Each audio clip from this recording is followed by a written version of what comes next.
উফ, বাগানোর ভিতরে আইয়া আমাইছি অসাধারণ সুন্দর, যেটা সুন্দর তা মুখে কইয়া বাসায় প্রকাশ করার মতো নাই, বুঝছো না? ও দেখো, ও দেখো রান, ও দেখো আমার পিকচার দেখায়, হ্যাঁ, কত সুন্দর বাগান, আল্লাহ আকবার, আল্লাহ আকবার। আয়োকা এখনো যারা যারা আইসেন না চা বাগান, আইয়া দেখিয়া থাকো আগে ঘুরিয়া, তাড়াতাড়ি আইবা চা বাগান, কারণ এই সময়টা গেলে কি আর পাইতা নাই।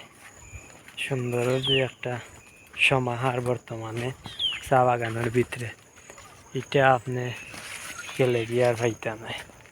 এই সময়টা গেলে কি পাইতা না, পাইবা কি অন্যটা পাইবা, তবে বর্তমান যে সময়, এই সময়টা গেলে কি আর পাইতা নাই। এর লাগি আমি কইরাম তাড়াতাড়ি আইবা, চা বাগান দেখিয়া ঘুরিয়া যাইবা গিয়ে। ধন্যবাদ।